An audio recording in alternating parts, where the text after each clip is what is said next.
அடுத்து நன்றி உரை.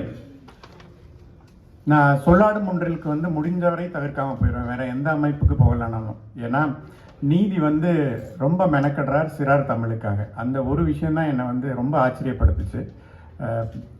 கவிஞர்களையும் ஊக்குவிக்கிறாரு, அதை விட ரொம்ப முக்கியமாக சிறார் தமிழுக்காக ரொம்ப பாடுபடுறார். சிறார் தமிழ் வளர்ச்சிக்காக சிறப்பு கவனம் செலுத்தி கவிஞர்களை ஊக்கப்படுத்தி சொல்லாடும் ஒன்றிலை ஏற்றி நடத்தி வரும் நிறுவனரான நீதி பாண்டி அவர்களை நன்றியுரை வழங்க அழைக்கிறேன். முதலில் இந்த நிகழ்வுக்கு வந்திருக்கக்கூடிய அத்தனை பேருக்கும் என்னுடைய வணக்கத்தை தெரிவித்துக் கொள்கின்றேன். மிகவும் கனமானதொரு சிறு சொல் வீடு, யாழிசியுடைய கவிதை. அது இவ்வளோதான் நன்றின்னு சொல்லிட்டு நான் கடந்து போயிட முடியாது. இந்த நிகழ்வில் பங்களிப்பாளர்களாக இருக்கட்டும் அல்லது இங்கு வந்திருக்கக்கூடிய உங்கள் அத்தனை பேருக்கும் நன்றி அப்படின்னு சொல்லி ஒரு கைக்குறிப்பிலோடு என்னால் கடந்து போக முடியாது. நானும் என்னுடைய நண்பர்களும் செயல்படக்கூடிய செயல்பாடுகள் தான் அடுத்தடுத்து செயல்படக்கூடிய செயல்பாடுகள் தான் நன்றியாக இருக்கும்னு நான் நினைக்கிறேன். இந்த நிகழ்வும் ஒரு புதிய நிகழ்வும் கிடையாது. இதற்கு முன்பு தொடர்ச்சியாக நண்பர்கள் பண்ணிட்டு தான் இருக்காங்க. அதனுடைய ஒரு மீட்டுருவாக்கம் தான். வாசலாட்டத்திலேருந்து அவங்க ஒரு நாள் நிகழ்வுலாம் இதெல்லாம் பண்ணியிருக்காங்க. மலேசிய படைப்பாளர்கள்லாம் வரவேற்று இங்கே இது போன்ற நிகழ்வுலாம் முன்னெடுத்திருக்காங்க. அதனுடைய ஒரு உருவாக்கம் தான் சொல்லலாம். சொல்லாடும் மண்டலுக்கு தொடர்ச்சியாக வரக்கூடிய படைப்பாளிகளை நாம முதல்ல கொண்டாடுவோம் அப்படிங்கிற ஒரு வெளிப்பாட்டில் தான் கடந்த ஆண்டு கவிஞர் கோவிந்தராஜ் அவர்களுக்கு இந்த ஒரு நிகழ்வை முன்னெடுத்தோம். அதனுடைய தொடர் நிகழ்வு தான் இன்று யாழிசைக்கு இங்கே நடந்து கொண்டிருக்கிறது. கவிஞர்கள்லாம் சொன்ன மாதிரி ஒரு 4 மாதங்களுக்கு முன்பே நான் திட்டமிட்டு நூலக அதிகாரி நிர்மலா அவங்கள்ட்ட இந்த அரங்கத்தை உறுதி பண்ணோம். அதற்கு பிறகு யாழிசைட்ட ஒப்புதல் கேட்டேன், அவரும் சரினார். அதற்கு பிறகு தான் நான் கவிஞர்கள் 5 பேரிடம் கேட்டேன். கேட்ட 5 கவிஞர்கள் இன்று இந்த அரங்கத்தில் பேசினார்கள். கவிஞர் சுபா அவர்கள், எழுத்தாளர் பா ரேவதி அவர்கள், கவிஞர் மோகனப்பிரியா அவர்கள், கவிஞர் பா கங்கா அவர்கள், கவிஞர் பிரபாதேவி அவர்களுக்கு இந்த நேரத்தில் நான் நன்றியை சொல்லிக்கிறேன். ஏன்னா அவங்க கிட்டத்தட்ட 4 மாதங்களுக்கு முன்னாடி ஒப்புக்கிட்டாங்க.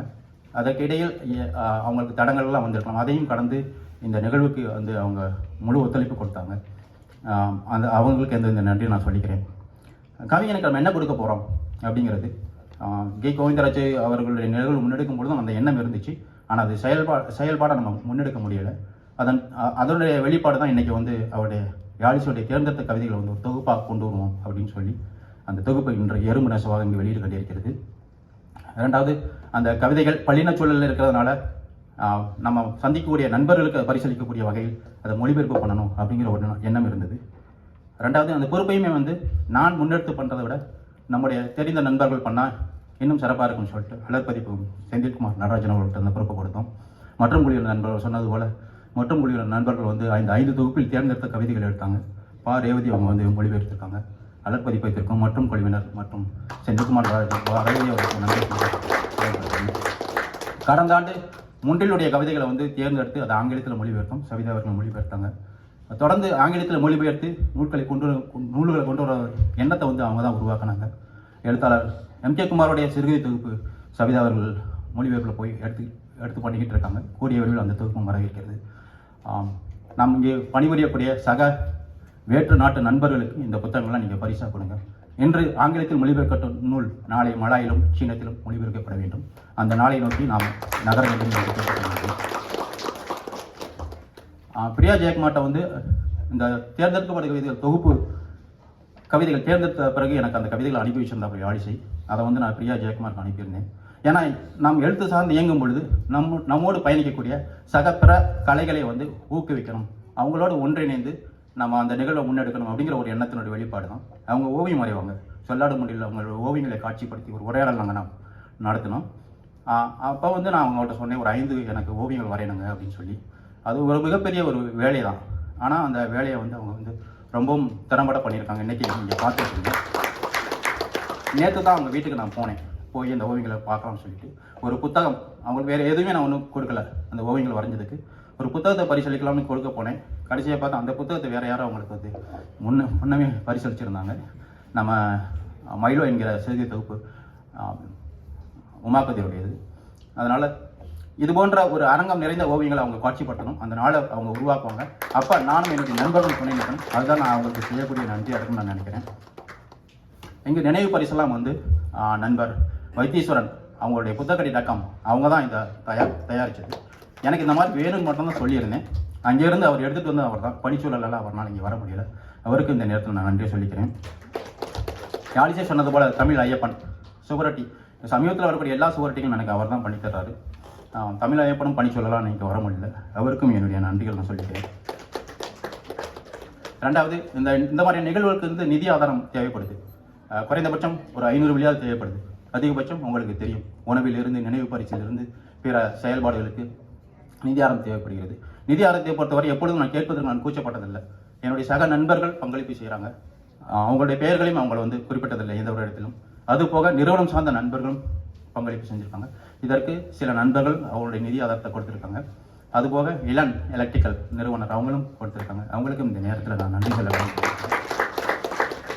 அதுபோக சொல்லாடும் ஒன்றினுடைய செயல்பாடுகளுக்கு தொடர்ந்து ஆதரவளிக்கக்கூடிய கரி பாரடைஸ் படசி நடராஜன் மற்றும் சரவணா அவர்களுக்கும், கிரீன் சிட்டி ஏர்கான் நிறுவனர் சேவன் அவர்களுக்கும், நண்பர்கள் குறிப்பிட்டது போல சிறார் நிகழ்வுகளை முன்னெடுக்கும் பொழுது எப்போவுமே எந்த ஒரு தயக்கமும் இல்லாமல் என்கிட்ட வந்து அவர் வந்து முன்வைக்கக்கூடிய ஒரு கோரிக்கை, அந்த நிகழ்வு நீ நல்லா பண்ணணும், ஏன் என்கிட்டலாம் கேட்க மாட்டேங்கிற, எப்பவும் கேளு அப்படின்னு சொல்லி உரிமையோடு வந்து எப்போவுமே அவர் சந்திக்கும் போல அந்த உரையாடல் இருந்துகிட்டே இருக்கும். ஒரு நிகழ்வுக்கு அவங்கள்ட்ட கேட்டிருப்பேன், அடுத்த ஒரு நிகழ்வுகளை கேட்டிருக்க மாட்டேன். நண்பர் நானர்கண்ணன் இங்கே சரவண ஏகேஎஸ் நிறுவனம் வந்திருக்காங்க. அவங்களுக்கு இந்த நேரத்தில் நான் நன்றியை சொல்லி கடமைப்பட்டிருக்கேன். அதுபோல தான் ராம் சார், பேர் தான் ராம், ஆனால் வந்து என்னுடைய நிகழ்வுக்குலாம் வந்து அவர் அணி போல நிறைய பணிகளை பண்ணிக்கிட்டு இருக்காருல. ராமநாதர்களுக்கும் நான் நேரத்தில் நன்றி சொல்ல கடமைப்பட்டிருக்கேன். யாழிசை குறிப்பிட்டது போல இது தேசிய நூலகம் இது போன்ற அரங்கங்களை எங்களுக்கெல்லாம் கொடுக்கலைன்னா எங்களால் இந்த மாதிரியான நிகழ்வுகள்லாம் முன்னெடுக்க முடியாது. நிர்மலா அவர்களுடைய பணி, அவங்க கூட நீங்கள் உரையாடும் போது தான் தெரியும் அவங்களுக்கு எவ்வளோ பணி அழுத்தங்கள்லாம் இருக்குதுன்னு சொல்லிட்டு. நம்ம எளிதாக அவங்கள்ட்ட வந்து ஒரு நாளை குறிப்பிட்டு கேட்டுறோம். ஆனால் அதற்கு பின்னாடி இருக்கக்கூடிய நிகழ்வுகள், இந்த நிகழ்வு முடிந்த பிறகு இந்த நிகழ்வு குறித்த தகவல்கள் வந்து மேலதிகாரிக்கு சமர்ப்பிக்கணும். அது போன்றது ஒவ்வொரு முறையும் அவங்க தான் கேட்டு பெறக்கூடிய ஒரு சூழலில் இருந்துகிட்டு இருக்காங்க. ஆனால் எப்போவுமே நம்ம ஒரு நாள் கேட்கும் பொழுது என்னெல்லாம் தொந்தரவு பண்ணுறீங்க அப்படிங்கிற ஒரு வார்த்தை தான் இருக்கும். ஆனால் அதுக்கு பிறகு வந்து அவங்க தேவையான எல்லாவற்றையும் செய்து கொடுக்கக்கூடிய ஒரு இடத்தில் இருக்கிறாங்க. அவரோட உடன் இருந்து பணிபுரியக்கூடிய திருவாக இருக்கட்டும், அகமதாக இருக்கட்டும், பூமியாக இருக்கட்டும், அவருக்கும் என்னுடைய நன்றி சொல்லிக்கிறேன். கடந்த நிகழ்வில் வந்து அண்ணன் விஜயபாரதி அவர்கள் வந்து சிறப்பு விருந்தினராக கலந்துக்கிட்டாங்க. இந்த நிகழ்வுக்கு அண்ணன் எம்கேகுமார் வந்து கலந்துக்கணும்னு நான் விருப்பப்பட்டேன். எனக்கு கடந்த ஒரு 4-5 ஆண்டுகளுக்கு முன்னாடி அவரை தொடர்ந்து நீங்கள் பார்க்கலாம். இப்போ வந்து அவருடைய பணிச்சூழலால் வர முடியல. எனக்கு தெரியும், அவருக்காக மட்டும் ஓடலை. அவர் ஒரு தொழில் முனைவராகவும் இருக்கிறார். நிறைய வேலைவாய்ப்புகளை வந்து அவர் நண்பர்கள் உறவினர் சார்ந்து உருவாக்கி கொண்டிருக்கின்றார். அந்த வகையில் ஒரு சிறப்பு நிகழ்வு என்றால் அவரால் வர முடியவில்லை என்ற காரணத்தை சொல்ல முடியாது. அப்படிங்கிறதுனால தான் இந்த நிகழ்வுக்கு வந்து கலந்துக்கணும்னு நான் கோரிக்கை வச்சேன். அந்த வகையில் இந்த நிகழ்வுக்கு வந்து எறும்பு நசு நூலினை வெளியிட்ட எம்கேகுமார் அவர்களுக்கு நன்றி சொல்லிக்கொள்ள கடமைப்படுகின்றேன். முதல் பிரதியை பெற்றுக்கொண்ட தேசிய நூலக தமிழ் பிரிவு அதிகாரி ஐயா அழகியபாண்டியன் அவர்களுக்கும் என்னுடைய நன்றியை நான் சொல்லிக்கிறேன். குறுந்தவளை தான் அவங்களுக்கு அனுப்பியிருந்தேன். எனக்கு குறுந்தவள் பண்ணாங்க, திரும்ப அழைச்சி பேசினாங்க. பல்வேறு நிகழ்வுகள் இருக்குது, அந்த நிகழ்வை முடிச்சுட்டு வந்துடுறேன் அப்படின்னு சொன்னாங்க. வந்திருந்து பொறுமையாக 2 மணி நேரத்துக்கு மேல் இந்த நிகழ்வினை கேட்டிருக்காங்க. அவங்களுக்கு இந்த நேரத்தில் நான் நன்றியை சொல்லிக்கிறேன். இந்த நிகழ்வு ஒரு நாள் முழு நிகழ்வாக தான் நம்ம நடத்தணும். அது போன்ற ஒரு சூழலை வந்து ஒரு எழுத்தாளர் இல்லாமல் இன்னும் 3 எழுத்தாளர்களை இணைத்து 4 எழுத்தாளர்களாக கூடிய நமக்கு அதற்கான திட்டமிடல், நேரம், பணம் எல்லாம் இருக்கும் பொழுது ஆண்டுதோறும் அப்படியான ஒரு சூழலை நாம் உருவாக்குவோம். நம்முடைய நண்பர்களோடு இணைந்து ஒரு நிகழ்வை முன்னெடுக்கும் பொழுது அதில் சின்ன வருத்தங்கள் இருக்கும். கண்டிப்பாக என்னுடைய சக நண்பர்கள் எல்லாருக்குமே இருந்திருக்கும். அப்படியான வருத்தங்கள் எல்லாமே வந்து அந்த நிகழ்வு நடக்கும் பொழுது அந்த அரங்கத்தோடு விட்டுவிட்டு அடுத்த நிகழ்வில் நாம் எல்லோரும் கைகோர்த்து முன்னேற வேண்டும் என்று கேட்டுக்கொள்கிறேன். நண்பர்கள் வினோத், வெற்றிச்செல்வன் அவங்களுக்கும் என்னுடைய நன்றியை சொல்லிக்கிறேன். அழகராஜன் பின்னாடி இருந்து நிறைய பணிகளை பண்ணிக்கிட்டு இருக்காப்புல, அவருக்கு என்னுடைய நன்றி சொல்லிக் கொள்கிறேன். தம்பி ஆசு அவர்களுக்கும் என்னுடைய நன்றியை சொல்லிக்கொள்ள கடமைப்பட்டிருக்கேன். முதன்மை பிரதிகளை பெற்ற ஐயா மெய்யப்பன் அவர்கள், பிரேமா மகாலிம் அவர்கள், மீரா ஜெயக்குமார் அவர்களுக்கும் என்னுடைய நன்றிகளை சொல்லிக்கொள்ள கடமைப்பட்டிருக்கின்றேன். அடுத்து உங்களுக்கான நேரம். நீங்கள் வந்து யாழிசையிட வந்து அவருடைய நூல்களை பெற்றுக்கொள்ளுங்கள். ஒரு நூல் வாங்காதீங்க, 2 நூல் வாங்குங்க. 1 உங்களுக்கு, 1 உங்களுடைய பள்ளின சூழலில் பணிபுரியக்கூடிய நண்பர்களுக்கு கொடுங்க. அந்த நூல் அவர்களிடம் செல்லட்டும். அவர்களுடைய மொழியில் கூடிய வரையில் மொழிபெயர்க்கப்பட வேண்டும். இப்படி இங்கு வந்திருக்கக்கூடிய எல்லா கவிஞர்களுடைய எல்லா எழுத்தாளர்களின் நூல்களும் மொழிபெயர்க்கப்பட வேண்டும், நாடு கடந்து செல்ல வேண்டும் என்ற கோரிக்கையை முன்வைத்து இங்கு வந்திருக்கக்கூடிய உங்கள் அத்தனை பேருக்கும் மீண்டும் ஒரு முறை சொல்லாடும் குழு சார்பாக நன்றியை தெரிவித்துக் கொள்கின்றேன். கவி மாலை, சிங்கப்பூர் தமிழ் எழுத்தாளர் கழகம், வாசகர் வட்டம், மற்றும் குழுவினர் மற்றும் பிற அமைப்பு நண்பர்களுக்கும் இந்த நேரத்தில் இந்த நன்றி சொல்லிக் கொண்டு விடைபெறுகின்றேன். இரவு உணவு இருக்கிறது. புத்தகங்களை பெற்றுக்கொண்ட பிறகு வெளியில் உள்ள பூங்காவில் இரவு உணவு இருக்கின்றது. நண்பர்கள் அனைவரும் இரவு உணவு எடுத்துக்கொண்டு செல்ல வேண்டும் என்று கேட்டுக்கொள்கின்றேன். நன்றி, வணக்கம்.